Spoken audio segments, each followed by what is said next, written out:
Steeler fans, welcome back to another episode of the Scho Bro Show. This is Steel Curtain Network editor Dave Schofield coming at you. It's Tuesday night. It's just after 9 p.m. We're really close to on time tonight. Where else as a Steelers fan would you rather be to wallow in your misery? And with me, not on screen yet, but we'll be in a second. With me as always, except when he's not, is my big brother Rich. Rich, how's it going tonight? I think we should all just take a minute and oh man, it smells under here.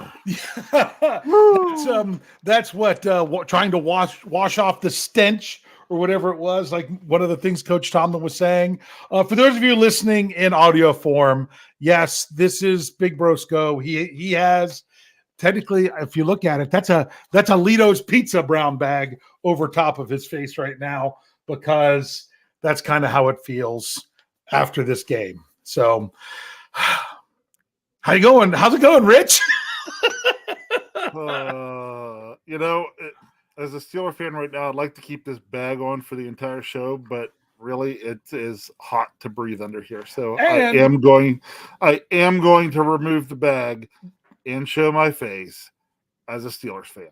All right. Well, I just dropped you out of there so you can get yourself ready and not have everything smacking into the mic and making sure everything's good. So when you're ready to jump back in, hey, wow, that was fast, man. Way to go, bro. But let's just say this. I you know what? Part of me wishes I would have had the time. I had too much going on. Might have to add this one into our little quotes that we throw out there every once in a while.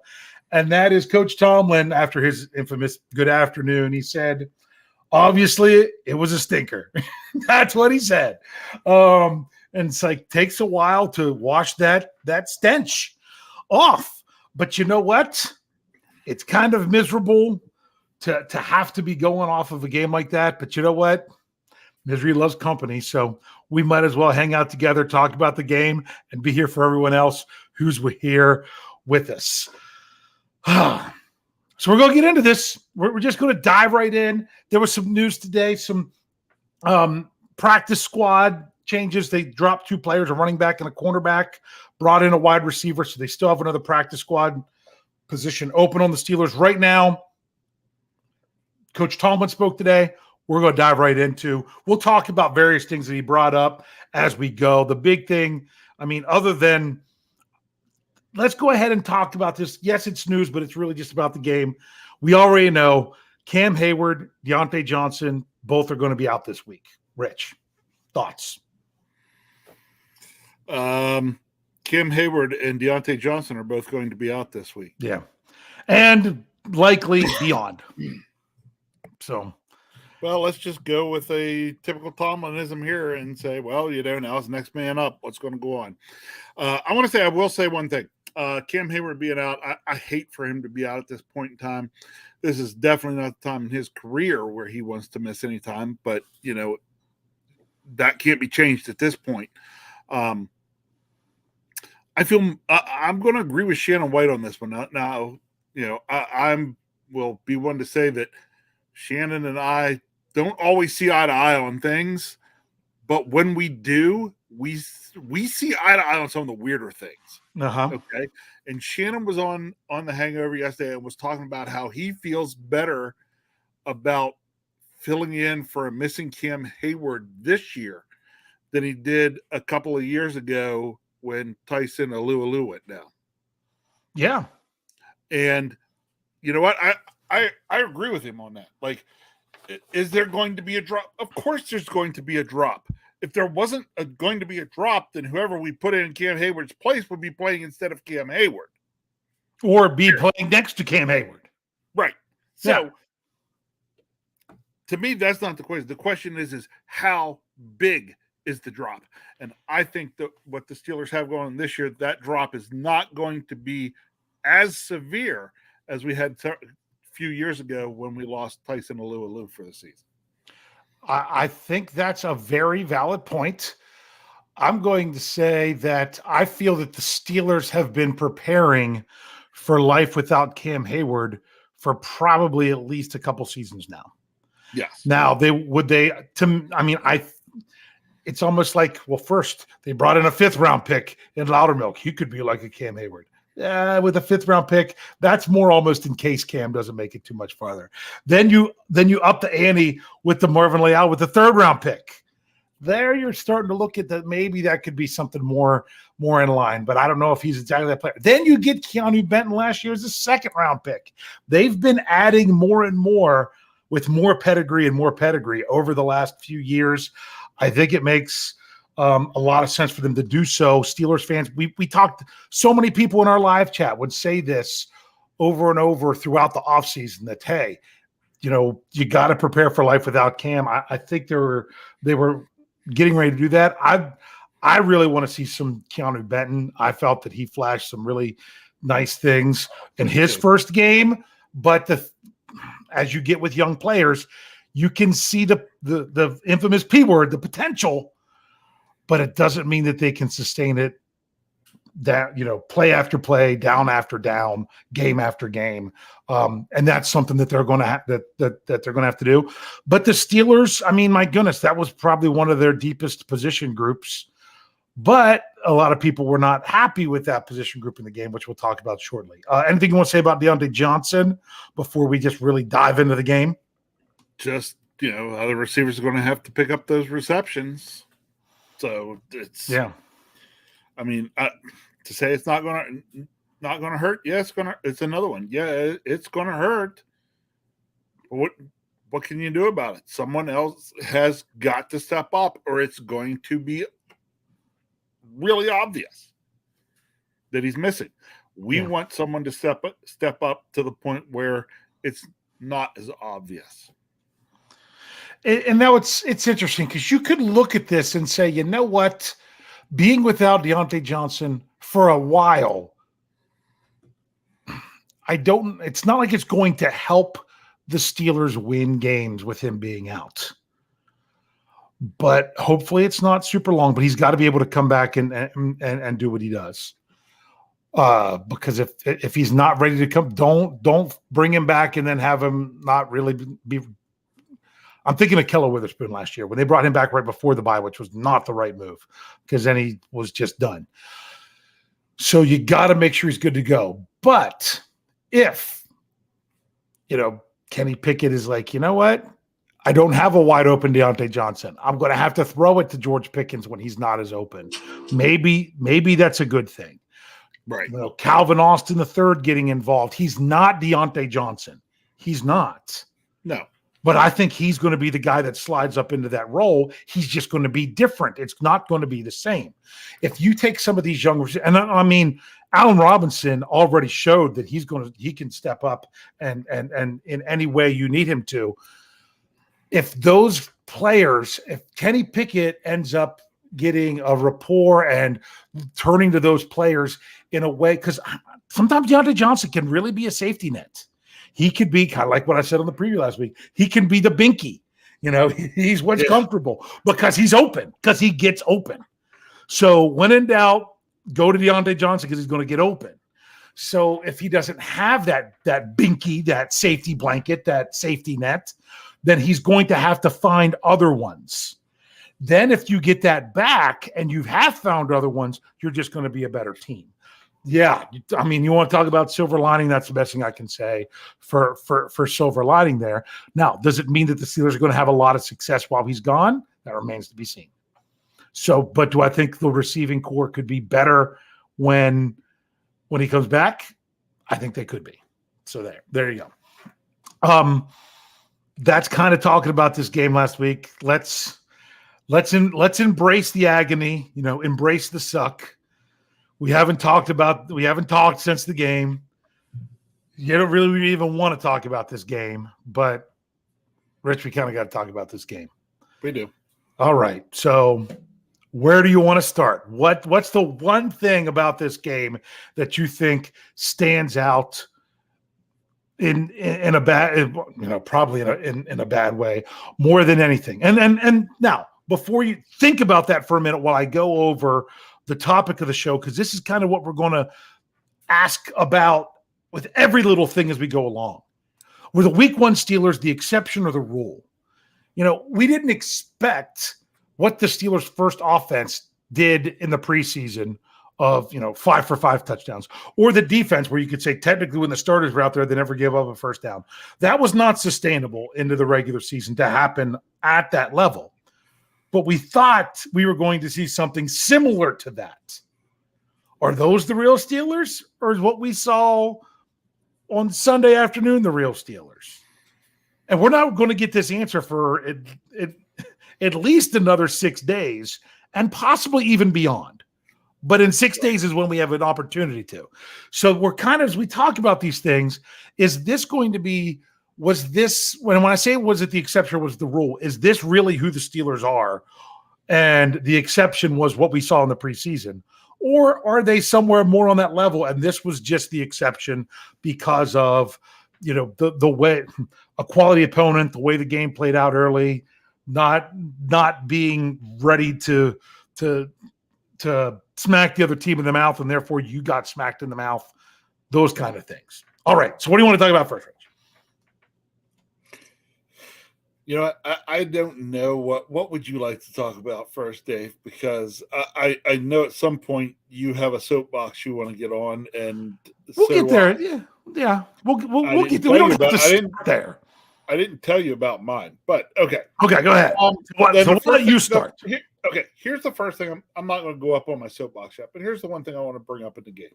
Okay, I knew that the Steelers' first team offense was not going to be the 5-for-5 that we got in the preseason.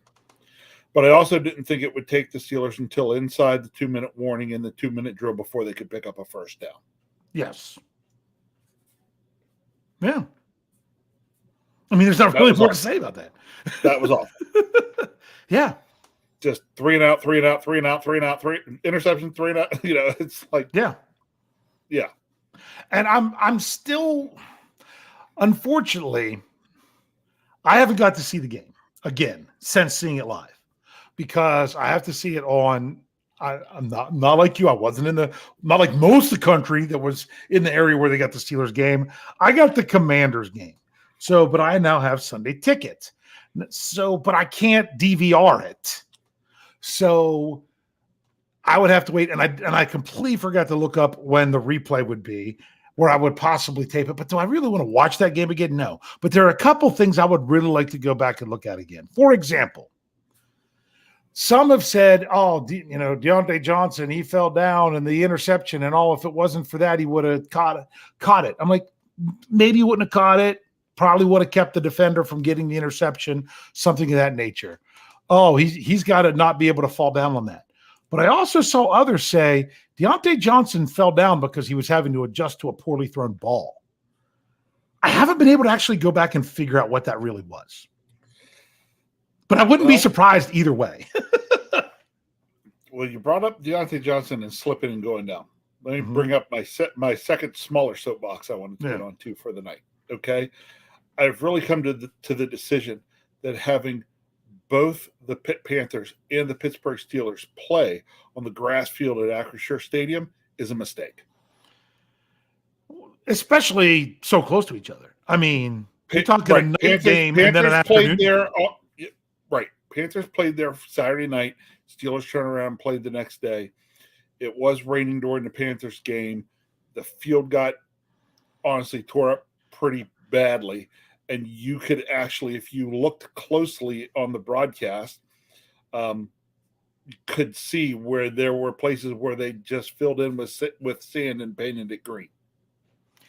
Yeah, and it's funny because people are like, "Hey, this is the Steelers' home field. Shouldn't they know what kind of shoes they should have had?" Because Patrick Peterson talked about changing his cleats, and others did as well. Then the slipping issue went away. 49ers didn't have a slipping issue, but like I said, that's because they're used to playing on a field that's absolute crap on where they built that stadium. Yeah, so at least it was several years ago. They automatically play with the longer cleats on grass everywhere they go because that's what they play on their home. And the Steelers probably played with what they played during their preseason game there, not expecting it to be that bad from Pitt, where the 49ers are used to just playing on a bad field. So I don't watch a lot of college football. I watched part of that Pitt game on Saturday night, partly because it was at home. And I'm just sitting there watching the field thinking, boy, this is going to be great for tomorrow. Yeah. And then for the first half of the first quarter, it looked like half of the Steelers team were on ice skates. Yeah. And I was like, really? Mm-hmm. Really? Yeah. Wouldn't you figure that out during warm-ups or something? Don't you think you'd warm up hard enough to figure out? Which to me, that just goes into overall preparation. Yep. And that's why it's basically on everyone. I mean, you're talking equipment managers even. You know, you've got to place it at the feet of everyone, which we'll get to shortly. But we're going to take an early break. Yeah, we're going to go ahead and take it now because I've got a couple things that I want to bring up about this game that we're going to get to. So we're going to go ahead and break so that way we can just, if we get rolling, we can just keep rolling. So if you're with us here, YouTube, Facebook, Twitter, we're not going anywhere. If you're here with us on the audio, we'll be back right after these messages.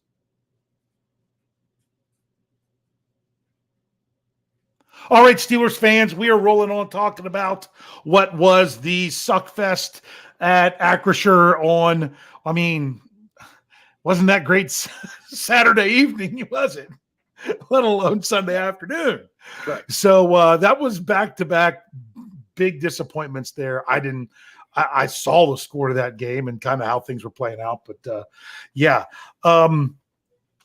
just – you got to talk about a couple of the elephants in the room. And I'm going to bring up the first one because I think it's where some people don't want to go because they're afraid of what it means. And you know what? We'll go ahead and talk about this, and then I'll bring up something else. And that is to say that Kenneth Shane Pickett really struggled on Sunday would be an understatement. Yes. It was not good. The accuracy was bad. Okay. People were talking about, oh, he could have had another interception, but Fred Warner couldn't pull it in. Fred Warner was trailing on that play. And the ball was so far behind the receiver, it was behind the defender to where he couldn't catch it. And Kenny said later that, him and the receivers weren't seeing the same things. That kind of makes sense, just off a little bit of where he thinks they're going to go versus where they're going to go based on how they should react in very minor things, even with how things go. And this goes back to an article that I wrote for SteelCurtainNetwork.com during the lull from the third, not the lull of OTAs to training camp. This is the lull from the third preseason game to the Steelers week 1 game. And that is, how's it going to look when teams are specifically game planning for Kenny Pickett? Yep. And that's what we saw on Sunday. They were specifically trying to confuse him and the receivers to not be on the same page. And it worked. So they didn't see that in the preseason because you don't do that in the preseason. You don't plan in that manner. So that was what I put part of it to, that, there was a specific game plan for Kenny Pickett that he hadn't seen in 8 months. So therefore, he didn't react the best way, which made him appear to be inaccurate. I don't know if he was like the one that I'm talking about with the Fred Warner didn't catch. That one could have just been a bad throw. But I think some of those inaccurate throws were that he expected the receiver to be slightly not where they were whenever he went to release that ball. So I'm not, like I said, don't want to make excuses for him because that's not the way you want it to be. You need to be on the same page. Okay, so along the same lines, then I'm going to have a question for you. Okay. So yes, how was Kenny Pickett going to do as a second-year quarterback coming in for a team that is specifically game planned against Kenny Pickett? Yeah. Did the Steelers defense have a game plan for Brock Purdy? Because sure as heck didn't seem like it. Oh, I think they did. I think their game plan was the one that I mentioned when I referred to the binky on Thursday, is you needed to minimize Christian McCaffrey. Well, they were trying to minimize McCaffrey, Samuel, and Kittle. And you can't meatloaf that. You can't meatloaf it. You can't say 2 out of 3 ain't bad. You've got to get all 3 because Deebo Samuel, George Kittle, I mean, he converted that 4th down play. That was his biggest play of the game. But they did minimize those 2. But then McCaffrey you couldn't minimize, and Ayuk filled the void. So it was honestly, it was too much. They couldn't slow down McCaffrey. They just couldn't. That was their game plan, and they just couldn't do it. That's my opinion. So go ahead. I mean, do you think they just didn't have the plan? I don't think their plan overall was great. Other than I can say this, so I was catching a lot of balls in what seems to be just huge voids in the zone. So, okay, you're rolling the zones to the coverage in the zones towards Deebo and Kittle, right? Mm-hmm. And pretty smart enough to make the throws to Ayuk, and it kills us. Yeah. Okay, and we really don't adjust for that the entire game. Mm-hmm. If the 49ers are doing a similar thing and Kenny Pickett's not able to make an adjustment, that worries me. Yeah. That Mr. Irrelevant could make adjustments and get to the guys. And first-round pick Kenny Pickett couldn't do it. I'm not wanting to sound all gloom doom, but it's kind of like you were saying before. I'm not sure what I'm looking at yet. And now let's address the elephant in the room, the other one. Okay. The difference is, I'm going to start coughing here. The difference is, you were saying Kenny Pickett versus Mr. Irrelevant. One could change it, adjust on the fly. The other couldn't. Okay. Well, first of all, the 49ers knew that the Steelers were going to try to take away those things. I don't think the Steelers knew what the 49ers were going to try to do to combat Kenny Pickett, because the Steelers were not the last year juggernaut that the 49ers were. So you had an idea of what the 49ers were based on those things. And that's obviously what they're going to try to do, because that's what everyone's going to have to try to do. Now, if Pittsburgh did anything, give a blueprint to the rest of the 49ers opponents. Don't try this. It won't work. All right. Yeah. There you go. But my thing is, it seemed like Brock Purdy, was it himself, or was he already prepared to how he was going to adjust where Kenny Pickett wasn't? Was it on the player there, or was it on the preparation, both of the player and those others in the room? That's a good question. So I don't know, but after a game like that, what you sit around and worry about is man, the Steelers better be prepared and do a lot of changing up this week, because otherwise they just gave the entire league the blueprint how to beat the defense and the blueprint on how to stop the offense, and that would be terrible. Yeah, and I'll be honest with you, because we'll get to it soon. I'm pretty glad that the Steelers have a familiar opponent this week, because take that variable out of it. The unfamiliarity with each other and everything, that's no longer a variable that we have to worry about. Was that part of the problem? All right, so that's gone. All right, I want to have a serious conversation about something, but in order to do it, I have to set it up. I am so tired of not being able to have a serious conversation about this, because people, and you know what? Kenny Pickett's starting to get into the same category. I thought of this when I brought him up, into the same category. And that is, you can't have the discussion where the truth lies, because the truth lies in the middle. Everyone wants to be so polarizing about how it is. You can't have a rational discussion, because all you have is irrational overreactions. And I want to have a serious conversation about the coaching element of this game. And I know exactly what's going to happen. And you know what? I'm ready to time out if I have to, or more than anything, I'm probably just going to try to ignore the live chat, because what it is the extreme ends make you feel like you have to pick a side, and the side should be the side of the Pittsburgh Steelers, but you have to pick a side. Anytime you say anything critical about, we're going to just Jews in general, Coach Tomlin.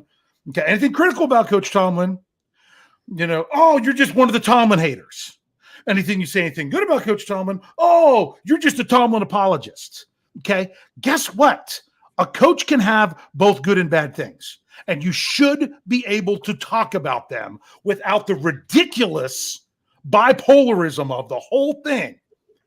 Let's talk about it for real rather than just the emotional. I'll be honest with you. I struggle. The emotional, the personal. Yes. I struggle with talk X's and O's. Identifying the difference between trolling and irrational outbursts. Yes. Because I think you don't really think that. You're just trying to stir everybody up. So, but really, it just might be an irrational outburst. So I struggle between identifying those two things. So sometimes I think people were just trolling. But now it's time to have this conversation because it's a serious one that needs to be had. All right. Let's talk about the Steelers coaches. And I'm not, I don't want to be polarizing one way or the other because I want to talk about how it really is. Okay. Let's start at the top. Yes. Let's start with Mike Tomlin. Yes. Had a very interesting. My personal opinion on Coach Tomlin. And what went wrong for him in this game. And I don't know if he would admit to this, but he would potentially admit to this. I think between training camp and the preseason, Coach Tomlin got a little too comfortable and a little too, as a coach, got a little lackadaisical. Well, remember, he doesn't seek comfort. And it almost seemed like things were going well. And he got too comfortable. Maybe. And it bit him in the butt. For Coach Tomlin. What I mean? I don't know that Coach Tomlin's ever comfortable, but he might have reached a level of comfort that he hasn't before, and he shouldn't have. Okay? So, here's the thing with Coach Tomlin. I actually was in a Sunday school class Sunday morning before the game. I went early to go to that because I needed to work with other stuff with the game. And the conversation was talking about how much time it takes to be an expert at something. And during this conversation, I brought up, I'm like, even in your job, my job, anyone's job, whether you think you're an expert or not, there are going to be certain things that you are more of an expert of than others. We use the example of teaching. Okay, you might be a great lecturer, but not a good disciplinarian. You might be a good disciplinarian, but not a good grader. You might be a good grader, but not a good organizer. Those are different things that you could have different strengths. So when you talk about Coach Tomlin and him as a coach, he has strengths and he has weaknesses. Okay. Some people talk about, oh, he's just a cheerleader. You know what? You want to say it's just a cheerleader. Part of being a coach is motivating your players to do the best that they can. So if you want to call that a cheerleader, you know what? You're wrong. It's part of being a coach. And if you don't know that, then you probably haven't coached because that's part of what you need to do. And you're like, oh, these are professionals. They should motivate themselves. Coach Tomlin says that, but guess what? There are people you will run through a wall for and people that you won't. So that is something that Coach Tomlin does well. Coach Tomlin is not an offensive genius. He's not. Nope. Okay. I don't even know that I would call him a defensive genius. I don't know who's really in charge of the defensive stuff. But if you're not, and I don't know, and I wouldn't call him an innovator. I would not call him an innovator. But I haven't been watching, but I saw I had to bring it back. They said that's what you got to do today. For sure. Leave the pigeons loose. All right. So, I will say this. When I was there in the preseason, I was upset. I saw only one pigeon the entire time. I thought, geez, where's the pigeons? Yeah. Yeah. Need the pigeons. I forgot all about the pigeons. I'm glad you did that. So back to my thing. Okay. Coach Tomlin, he is not an innovator. So do you know what he needs to surround himself with on his staff? Innovators. The whole point of a coaching staff is to cover your weaknesses. And I even said this before in my coaching. I was who I needed to be. When I was an assistant coach, the head coach, he was calm, cool, and collected. I was the fiery guy. I was on the officials. I was firing up kids. I was the yeller. I was the screamer. Then when I moved up to be the head coach of that level and I had another assistant, guess what he was? He was the fiery guy. I was the calm, cool, collected guy because I needed to be what he wasn't. You need to have complementary coaches. And I am not a Matt Canada fan. I am not someone that thinks that he should be fired at this second. I was someone that would have been fine and thought it would have been a smart move if they would have let him go in the offseason, but it just doesn't the way the Steelers do business. They don't like to pay coaches to not do anything. It's just what they do. They live with their decisions to a fault. That happens. But if Coach Tomlin is not a guy that can contribute to the offense in a way to at least bring some innovation, then you need somebody, either your coordinator or someone who is close to that coordinator, to do so. And I think the Steelers are severely lacking that. I do not think Matt Canada is that guy. I don't think he's the right kind of coach to go with a Mike Tomlin as a coach. I don't think they cover each other's weaknesses and therefore with their own strengths. Let me go on to the coaching side. Involves Matt Canada a lot, and maybe on the fringe here, Mike Tomlin a little bit. And let me say this: I'm a guy. I look for patterns. I look for things that I notice that repeat themselves. Okay, here's my concern. Mm-hmm. Last year in the preseason, we saw some things. It was Ben was gone and some things there. Oh, look, hey. Matt Canada's showing the flash here. Look at how we're kind of opening some things up here in the preseason. And look at this. And some throws down the field and blah, blah, blah, blah, blah.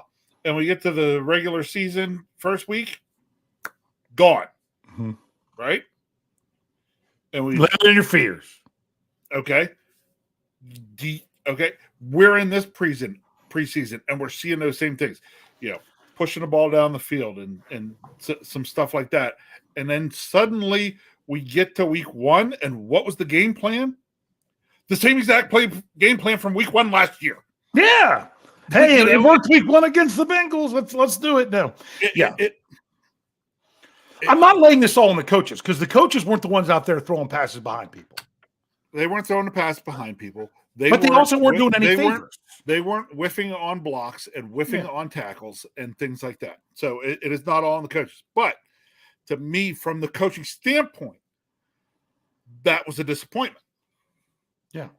To kind of see that get us all hyped up, seeing some different stuff in the preseason, thinking, okay, we're going to look to open up.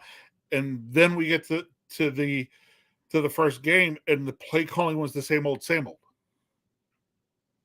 Yeah. And we didn't even pick up a first down until we're in the 2-minute drill at the end of the first half. Yeah. But so much was just thrown out the window because they got punched in the mouth. Yeah. You can spar all you want, but the first time you get punched in the mouth, how are you going to handle it? And that's the problem. The Steelers had only been sparring. They only sparred in the offseason and in preseason. They came out into the heavyweight fight and got punched in the mouth as soon as the bell rang. But even in the preseason, a couple times with the first team offense out there, that they went up tempo, okay, just to try to change things. We didn't go up tempo until we went into the 2-minute drill. Yeah, like it was literally run out there for how many series in a row and pretty much do the same thing. Yeah, and it wasn't working. It was the definition of insanity. Yeah, well, but you also got to look at this because I know when people come into the post-game show that we have right after the game here on the YouTube channel, myself, Jeff Hartman, Brian Anthony Davis, people are emotional, people are irrational, and it's the knee-jerk reaction. You come together right. to live together in our misery. But it just goes to show you how the problem is always execution. The problem is always execution. A play is terrible when it doesn't work. A play is great when it does. It could be the exact same friggin' play. I talked about that in the Steelers' third play on offense of their last preseason game, the 3rd and 5 that they threw it deep to Deontay Johnson. If that ball was thrown like Kenny Pickett was throwing balls on Sunday, then what would the narrative have been? Oh, there they go, throwing deep on 3rd and short. Oh, 3 and out, right back to the same old stuff. But they executed it. They did it well, and they didn't execute. Now, I will tell you, play number 2, which was not a jet sweep. It was jet in motion. It was technically a pass play when it went into the books. But yes, in essence, it was a jet sweep. Something was wrong there because the play they ran and the way that they blocked it were not the same. But even if the Steelers would have blocked it well, they were losing that from a number standpoint, the way that play was set up. That is not a play that should have been run there. That should have been something that should have been checked out of, if that's something they're allowing him to do right now. But that was not, as soon as you did, that was one of those things. The Patrick Peterson was talking about their offense has tells. The Steelers' offense has tells. They knew exactly what was going to be coming right there when that happened. So that was not the right play there. And that just kind of got everything like, whoa. Then you've got a pass. I mean, I can't even remember which off-target pass was which one and things of that nature. And it was the question for so long was, how would the Steelers respond when things weren't going perfectly? Their offense went perfect through the preseason, the first team offense. Perfect. And the first time they get to 3rd down and they don't convert and they 3 and out and they got a punt, it was almost like, what's this? I don't know what to do. Is what it felt like. And that's how they played for almost the rest of the entire first half. Yeah. Players and coaches. Yes. Yes, it was like the team had no clue that they were just like, wait a minute. That didn't work? What's this? We didn't do it? Well, what are we going to do now? I mean, to go back to the whole overreaction thing that I started to say, which I never got to in the post-game show, was someone had a comment which I thought was hilarious, which goes to show that execution is everything. They said, why did the Steelers run the ball in the 4th quarter? What's the point? You know how many times they they had a running play in the 4th quarter? One. And yet there was complaints that they ran too much in the 4th quarter. We complain when the Steelers, stick to a running game that's not working, and we complain when they don't run it enough to see if it even works. I don't know what the happy medium is. Bottom line is they have to execute. If you execute, all that goes away. So all these other problems and complaints, it all boils down to the same thing, the exact same thing: execution. Yep. It does. You can go out there and run it 25 times for 25 yards. You're not executing. You could go out there and run it 5 times for 25 yards. You got, it doesn't matter. You've got to execute with whether it's enough or whether it's too much or not enough. So, and in talking to some of this, then you've kind of got me to think about something. Is the Steelers' success this season going to boil down to Kenny Pickett being mega accurate? Yeah. You brought that up, that 3rd down in the preseason when they throw the ball long to Deontay Johnson. He dropped right in there. I mean, is Kenny Pickett going to have to be mega accurate? There's a good chance that's going to be the case. That if the games where Kenny Pickett comes out and is perfectly on target and throwing the ball exactly where he wants to throw it, the Steelers win. If Kenny Pickett comes out and is struggling to hit receivers, get on the same page, like the issues we had the other day, the Steelers are going to really struggle. Yeah. I want to bring up a comment. Sorry to do this, Matt Roberts. Says execution comes down to coaching. Wholeheartedly disagree with that. Yeah, Wholeheartedly. Okay. Preparation does not equal execution. The coaching comes to is all about preparation. When you go out there on the field and the guy lined up, the guy on the defensive line lined up across with the guy on the offensive line, just comes out there and whips you. That is not coaching. And that just distributes the whole execution of the play. That's not coaching. That's the Jimmies and Joes. Execution comes down to the players doing their job on the field. And now, coaching is a component of it, but it is not what it comes down to. Right. You know what? Coaching helps it, but if the player's not goes out there, and you could have them as mentally prepared as anything you could do, and they still can't go out there and get the job done. That's what it comes down to. You've got to get the job done when the time comes. Okay. We got a Thank couple of you, these because I want to make sure we. Yeah, I won't lose them. There's a new thing on there where I can go and go into their own category. That's where I went. Okay, so let's go ahead and do this. Tyler W, $5 in tip jar. Thank you, Tyler. He says, my theory, Steelers have an A+ game plan or they lose. We don't have the personnel to rise above the scheme like Ben could. Only Watt does now. I'm not sure how I feel about that. That is, I would call that I don't want to call that an accurate statement. I want to call that a mostly accurate statement. Yeah. The Steelers, the Steelers have had teams in the past where they could get off the game plan and it didn't matter as much. Yeah. That wiggle room is a lot less with this current Steelers team. Yes. So I don't want to say it's that narrowed the path. It's a 100%. It narrows the path. Yeah, I don't know if it's a 100% true statement, but it's a pretty good observation in terms of the teams that are out there in the league that can be very good, but they don't have that wiggle room. Okay. I'm sorry, San Francisco 49ers. Yeah, they got the wiggle room. They have the wiggle room. See, because the Pittsburgh Steelers do not. I'm going to add something to Tyler's thing and to what I believe would make it more accurate. And I think he would completely agree with this. You can tell me later, Tyler. He says, my theory, the Steelers have to have an A+ game plan against high quality opponents. Yeah. Or they lose.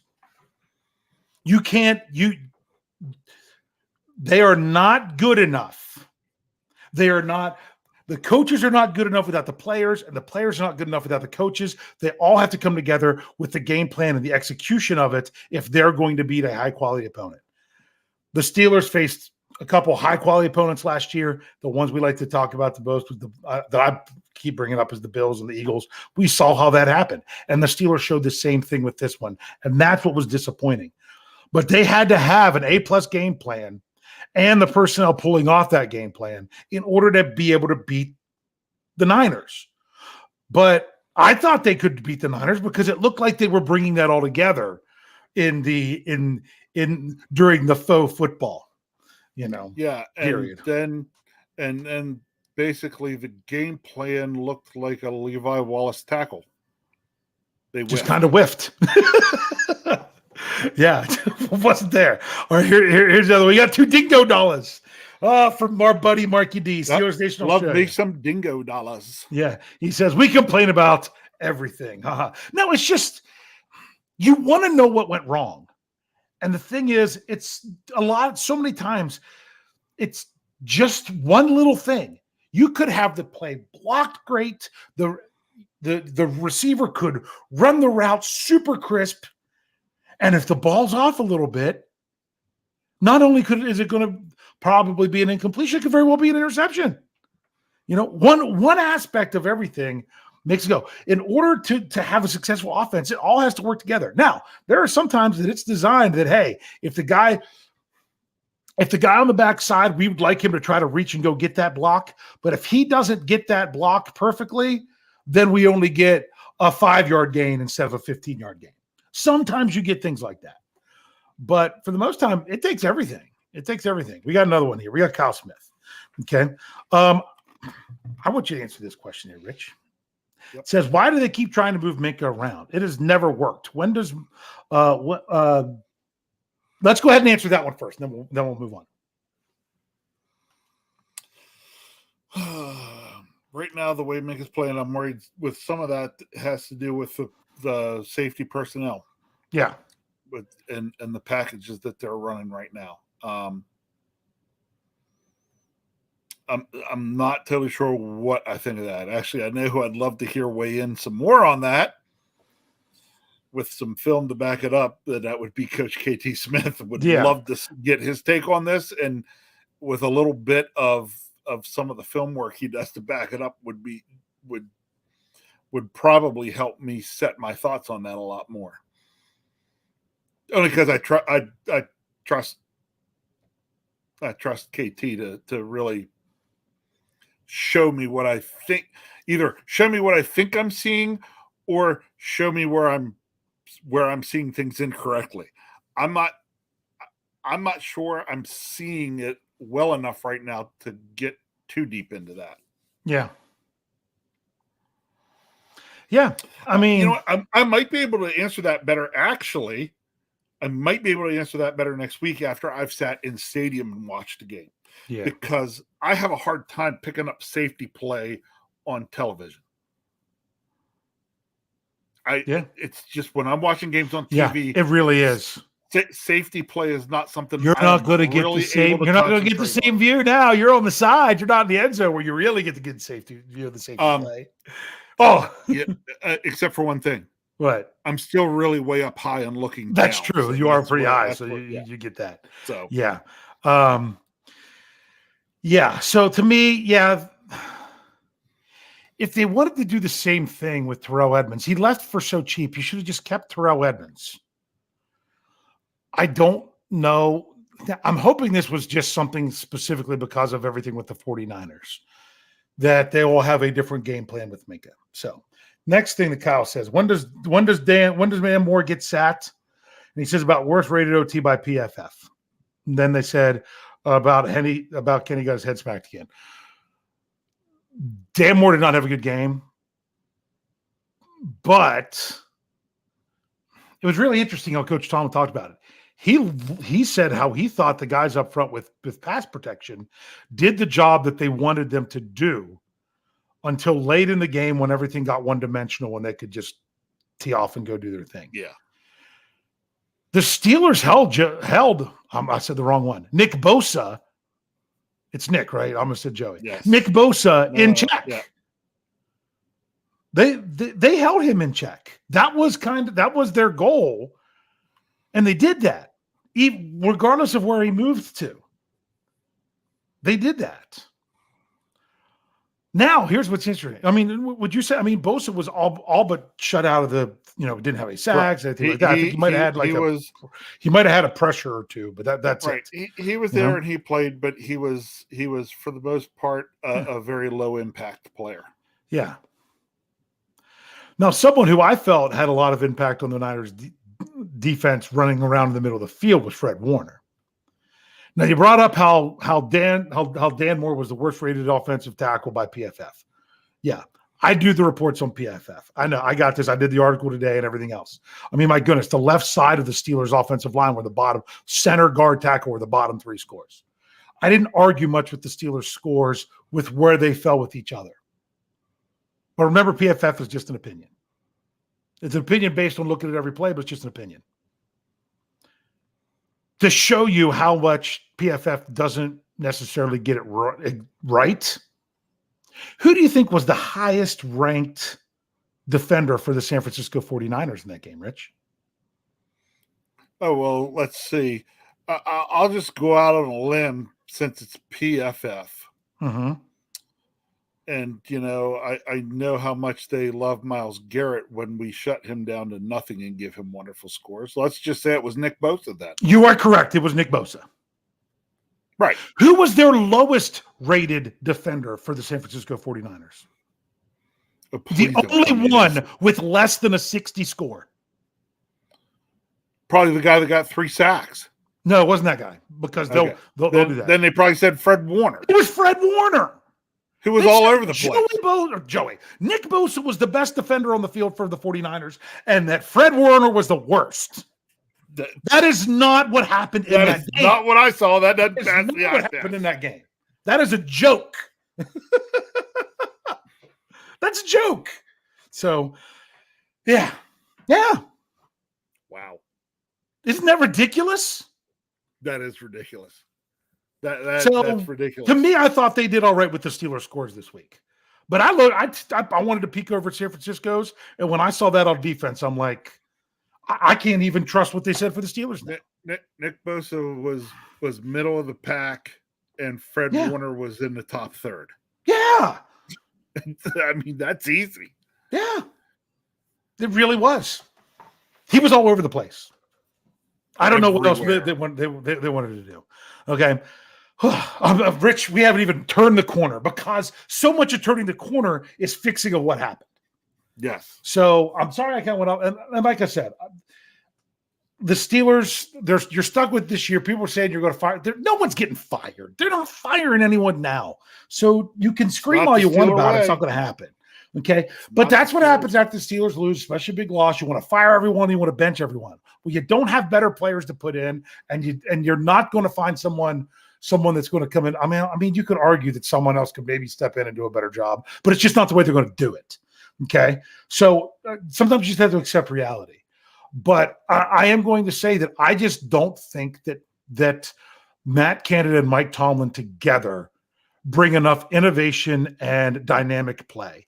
And I don't think it's a problem with the players at this point.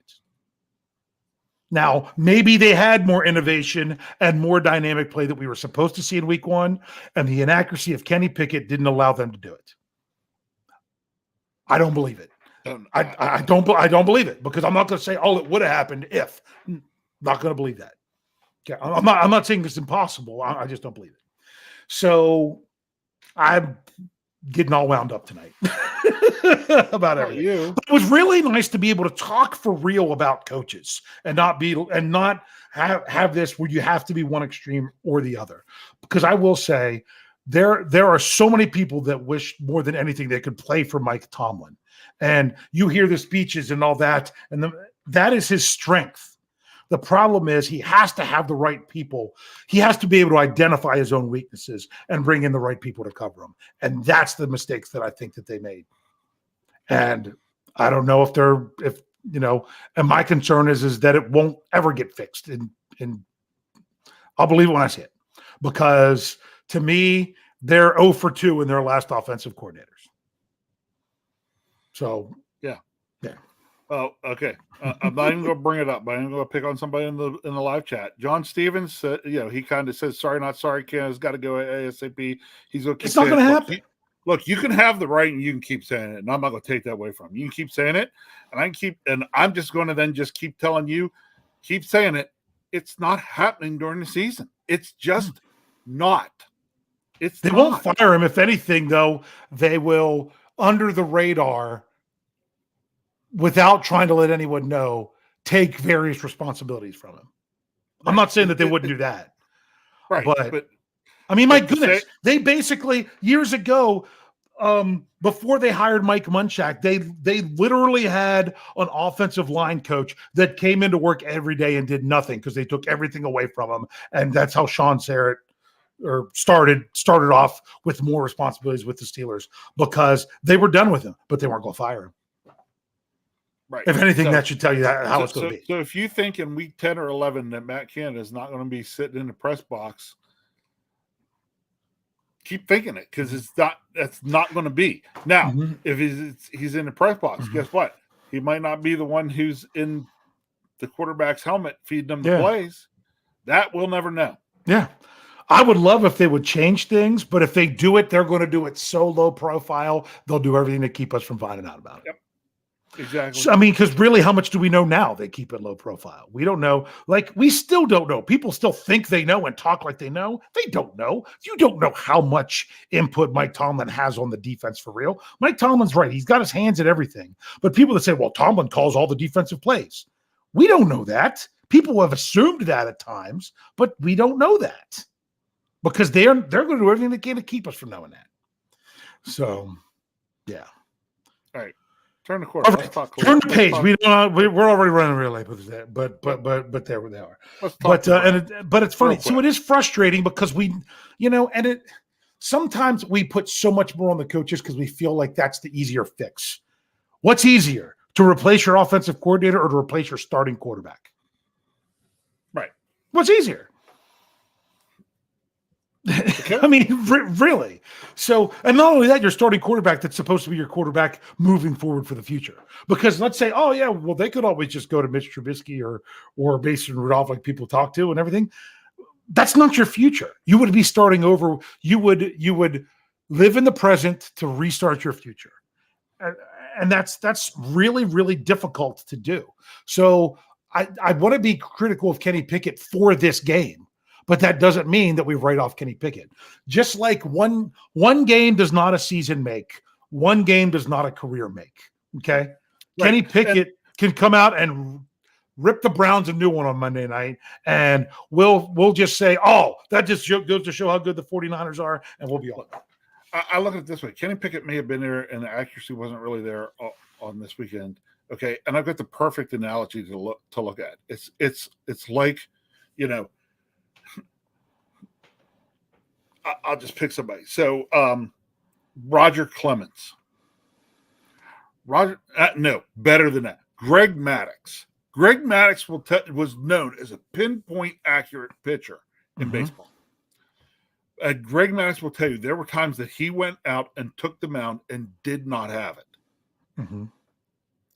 The other day, Kenny Pickett did not have it. He didn't have it. That does not mean that he doesn't walk out there on Monday night and have it.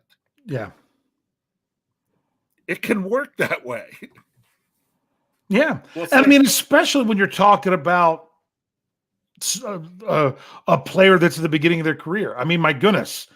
For example, I can't even remember his name, but he was their first overall pick for the Pirates in baseball. What happened? They ended up shutting him down. But what did he do? He went out and had a bad outing. Oh, no, he had a bad outing in Double-A or whatever it was. This guy's, it happens. It happens. Here we go. We got one. $5 from Vincent. Is it Guerrero? Or if you go Spanish, Guerrero. Probably Guerrero. $5 says the story is that they aren't built. G. Vincent G. The story is that they aren't built to beat a front seven like that, even with the improved O-line. I can agree with that statement. They're still, especially in week one. You know what I'm saying? Yes, especially maybe later in the season the offensive line can come together and get that nasty streak. But maybe they had some paralysis by analysis. Maybe the 49ers were doing stuff they just did not anticipate. And they couldn't stop it, along with being really, really good. Okay. So he said, even with the pre line, Browns are a test, good D, but not San Fran. Thoughts? Yeah, I kind of agree with that. Statement's pretty true. The Browns, a good defense, but they're not a San Francisco level defense. Going to, again, we got a litmus test on the Steelers from this past week. It was not good. This week will be another litmus test, and we will see exactly where they fare on that one. Again, right now we've only got one game to analyze. Yes, exactly. By next week's show, we'll have two games to analyze. We'll have more data. Going to be see what that data is. And it's because they played the Steelers. Right now, the 49ers are the only team that I am definitively putting in the top tier of defenses in the NFL. They're not alone. I just want more data for the rest of them. Like, I didn't watch enough because that game was boring. And I was so mad about the Steelers to know how great the Cowboys defense was. The Jets defense looked pretty good. It reminded me of San Francisco in the fact that they played fast. Yeah. So those are some other teams that are going to be up there. But I'm just saying, the question is it San Francisco and a couple other teams, or is it just San Francisco? We know that that based on the Steelers' experience, that they're up there with that. They are a good defense. You just wanted to see your team come out and do a little bit more with it. All right, Daniel H has $1.99. He says, "I'll bet $1.99 that Tom will be fired on Friday." I am assuming this is a pretty good joke because he already gave us the $1.99 because he knows it's not going to happen. Exactly. I like that, Daniel. That's a pretty good one. I have to admit. So, was that the last one? Yeah. Yes. Okay, just making sure. So now I can't find it to make it go away. Here we go. This is just disappointed in the offensive line that there was a play early in the game I wanted to bring up. I know we need to get going. There's a play early in the game where Najee's in the middle, right around the line of scrimmage, and still fighting. And Isaac Seumalo and someone else were just kind of standing there next to him. It almost seemed like it was another example of, wait, what's he doing right here? This isn't what we thought was going to happen. Because you don't just stop and stand around while guys are trying to tackle your your running back right next to you. So just something was off. Something was off. So, Rich, let's turn this corner real quick, even though we're running about 10, 15 minutes behind. So what needs to happen for Monday? What needs to go on Monday night? Offensively, the Steelers need to move the football. Defensively, I'll just go straight up say it. The Steelers need to stop Nick Chubb. Yeah. There you go. There's the two keys. Move the ball offensively. Doesn't mean we got to score a touchdown every time or things like that, but the Steelers need to get more consistency in moving the football down the field. And they will need to stop Nick Chubb. Yeah. There you go. But at least it's a more familiar person for them to try to stop. Correct. And a more familiar system and more familiar coaches. You know, it almost seemed like, I don't know that the Steelers could anticipate what the 49ers might have been throwing at them. And that one does fall on coaching. Yep. It does. It does. So I don't know what else to say more about this game coming up. And other than this is going to help judge more. Was week one the exception or the rule? So how you feel about this game coming up probably goes to show more how you feel. Is this the team, the Pittsburgh Steelers team, that we're going to basically expect to see each week in 2023? Doesn't mean getting your doors blown off. It means you can stick in it with close games with teams that are but teams that are, talking about Lombardis, you're not going to stick with them. They're just going to take it to you. Is that what they're going to be? Or is it that, they're more a team that can play with those type of teams? They just didn't have their stuff on Sunday. Right. So to me, kind of how you feel about that is going to be is going to be kind of how you answer the big question.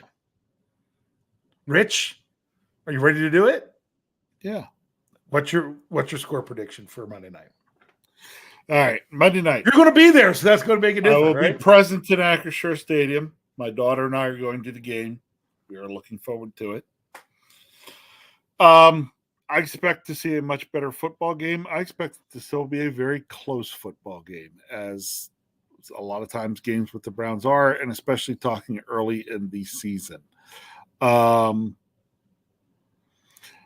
Mine's going to be simple. I'm going to base this on the fact that Cleveland won against Cincinnati week 1, and the Steelers got drubbed out by the 49ers. So I'm going Cleveland 21, Pittsburgh 17. Yeah, and I'll talk about it more on Stat Geek. I know Jeff's already mentioned a couple of times. There's a crazy stat about teams the week after they play the 49ers. Yep. I don't think a single team last season won a game after they played the 49ers. So I'm going to go back and look at that a little bit more, Stat Geek, and see exactly how those games looked and everything else. Now, before I put it in there for everyone to put their score in there, I want to bring up one other comment first. This rings so true with so many of us, Wes, because of where he was talking about, hey, I this is what I was thinking with Steelers. He's like, he says that doesn't mean, because he was talking about, I'll admit I was wrong. I thought this team could really hang with people. That's why I think I looked at his previous comment just to make sure I knew what he was saying, because I liked what he said here. He says that doesn't mean I didn't have a reason to be confident in the Steelers, but now that confidence is gone. Yeah. I think that sums up so many people. So many people that believe that they could go in there and even beat the 49ers because of what they've done in week ones recently and things like that, that they did that. there was confidence there, but now that confidence is gone. There are people already putting scores in there, but guess what? They don't count. You know it because I haven't put it in the live chat yet. So here we go. So I'm trying to look at names so I know not to bring yours up. No, I'm not going to be that spiteful. I'm not going to do that. But let's get them quick. Right, and here we go. Who do y'all like? Yeah. So here you go. And remember, if you just give a score, we assume you mean the Steelers win. That's just our overall way that we do things. George says Steelers 20-17 in OT. Okay. Thomas Riley says Browns 17, Steelers 17, tie. Let's see. Whoa, it keeps skipping on me. Gabriel Golden says 26-20. That's got to be Steelers. Brian Brown says 31-21 Steelers. We're in Kenny's small hands. Okay. In other words, shake off the stank of last week. That is what they're going to be like. Afton says 17-13 Steelers. Dion Eaton says 24-21. Did it come up yet? Steelers. I clicked on it. There it is. Steel Dog 88 has Steelers 13-10 with Boss coming through. There's just so many things you could go either way with this. Steelers have like 20 straight home wins on Monday Night Football, going back to 1991. But then teams, what's that? But then teams don't beat the 49ers or win the week after play the 49ers. There's so many ways you can convince yourself one way or the other. George Rice says Pittsburgh 28-17. Okay. He's like, we don't lose with Big Bro in attendance. See, well, Wes, I love you, Wes, but man, you're such a waffler. Man, the Steelers are going to go 15-2. Now they're going to go 2-15. I know, because you're just like, they broke your heart. And so this is what you expect now. And I get it. Yes, 43-3 Cleveland. Okay. So the Steelers can only score as many points as what the Bengals did. Steelers Nation Australia says Steelers 8, Browns 4. Same score as starting quarterbacks. Kyle Smith, 22-21 Steelers. BF Bud. Good to see you, BF Bud. Didn't see you in the live chat earlier. 27-23 Steelers. I always mess up this name. Rob Fitoff. Thank you. 30-16 Browns. Mark Lancaster says 28-10 Steelers. Frosty the Bear says 17-13 Steelers. See, notice a lot of people that are saying Steelers are really dropping their scores down. Last week, there was a lot of high scores. And I'm like, I saw this big boy game in the 20s. And it didn't even get to that. So, how do I say that? I got to include it. I have no idea how to say that. We'll say Verge. Verge says 31-3 skid marks. Okay. Someone was confirming that they said the only team that won after playing the 49ers was, this is W. Mitchell said, was the Chiefs, but that's because he had a bye in between. So that's something I'm trying to dive into. Thomas Potts. Yeah, there we go. Thank you. Thomas Potts, 28-9 Browns. David Poe, 20-17 Steelers. John Walter, 20-13 Steelers. He says Watson gets right. I still think we didn't even talk about the good in TJ Watt. I mean, TJ Watt just needs to keep being TJ Watt. What do you need to say? Just what else? Just TJ Watt's good. There you go. TJ, he hold on just a second. TJ Watt's really good. No, TJ Watt is. But they are who we thought they were, and we let them off the hook. That's TJ Watt. That's TJ Watt. I think I did the wrong one. I did the full thing, but yeah, that now I'm trying to find where is I completely lost. There it is. Back to scores. Yeah. No, I couldn't find where it was. Steve Cepos. Steelers 28, Browns 14. Hey, that's what the score was at the end of last year. I like your thinking. Ruben Stone says 20-13. Good guys get back on track. Outside Steeler fan says good guys 24, Browns 14, that the defense really turns it around. Biggie Bronco says 24-17 Browns. Christopher 11 says 27-10 Browns, but It's what he's like. It's what you think, but that's not what you're hoping for. Gotcha. Tyler W. 21-16 Browns says the Steelers just aren't ready for prime time yet. I was starting to think the problem is the Steelers played primetime games for all 3 of their preseason games. Maybe prime time is what they need. Just put that out there. Matt Roberts, 28-10 Browns. Carey, 28-10 Browns. Pittsburgh Toddy, 20-17 Steelers. Knight Rider, we got a lot of people here tonight. Right? Knight Rider 16, 24-10 Browns. Mr. Woodside, 23-20 Browns. Sherry Richards says she's still sticking with 23-21, just like last week. W. Mitchell says, did it come up? Yeah. There it is. 24-21 Steelers, hopefully. Vincent G, you got to say it there, 27-21 Steelers come through the game-winning drive. Looking for more scores. I had some good people are asking great questions, but we're just going to bring up scores. Tom Vallejo says Browns 27, Steelers 10. Brian Brown. He says I thought that was a score. That was a record prediction. 16-1. BF Bud says he's just lurking. No one you know here. Thank you. 23-10 Brands. Iron Fists, 27-13 Browns. As you can see, no one did other than you. You were the only one who picked the Niners last week. Remember? Okay. Everybody gave me a hard time. Yep. Who was right? Yeah, unfortunately. Alan Goddard. Right, but I had a feeling I was going to be right. Alan Goddard says Browns 35, Steelers 7. I'm trying to see if there's any more. We got a super chat. I missed this one. Yeah. Tyler W. $2 says now people saw the 49ers. They learned what 30 points per game means. In other words, that's the performance you kind of need for 30 points a game. Is that how you take that, Rich? That's how I take that. Yeah. So I'd be crazy. I'll be interested to see if anyone can put 30 on that defense this season. So you got to read that one. He said, I can't do it, Dave. I retract my previous score. 26-21 Steelers. Yes, I haven't got there yet. I know what you mean, Wes. You know what? This is my problem right now. I'll tell you right now, if I gave my score now, it would not be the Steelers if I give my score now. But I got 2 days until the preview, and who knows how it's gonna change by then. So I definitely feel you there, Wes. Someone said that you sounded like Denny Green. That was because it was Denny Green.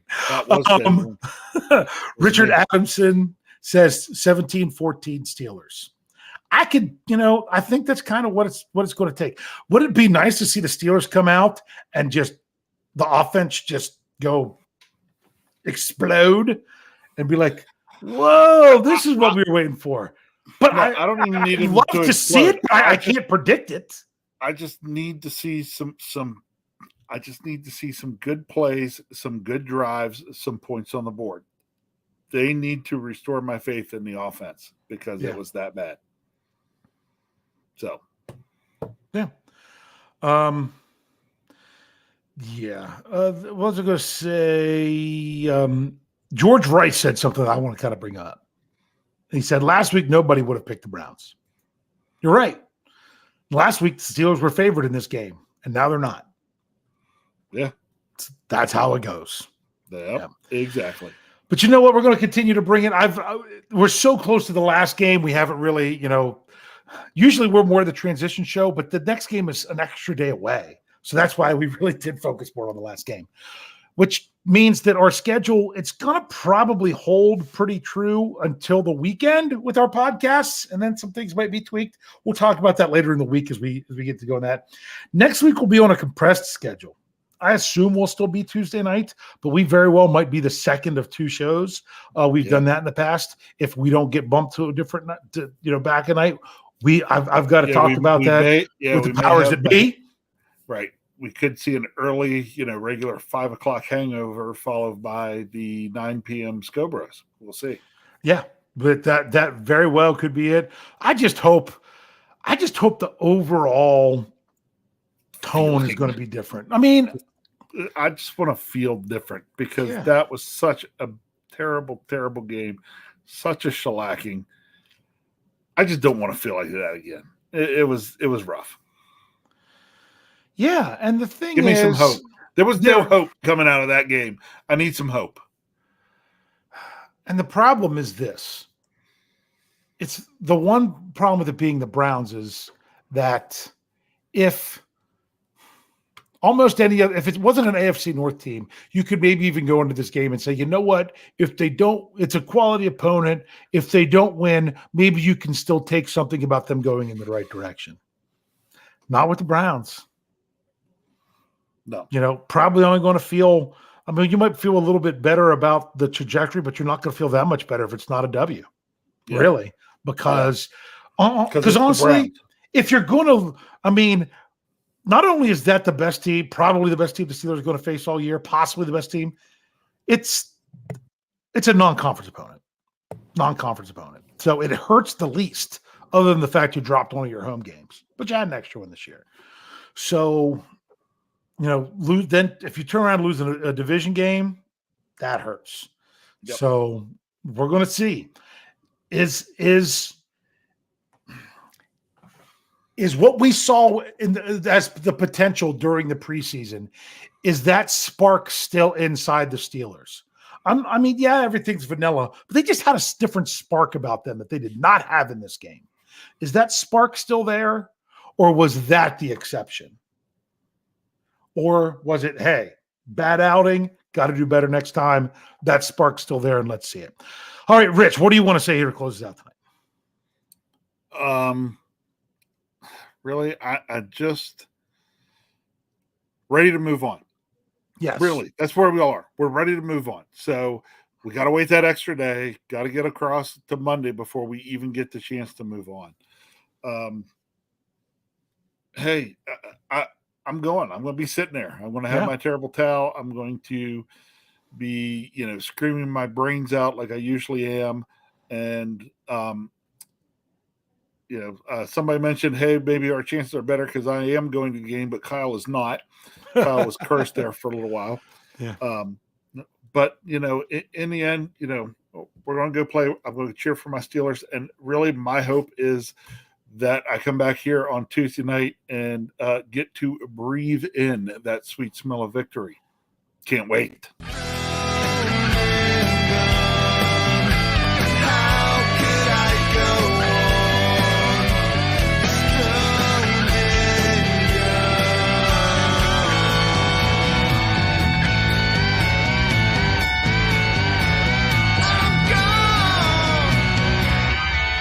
Can't wait.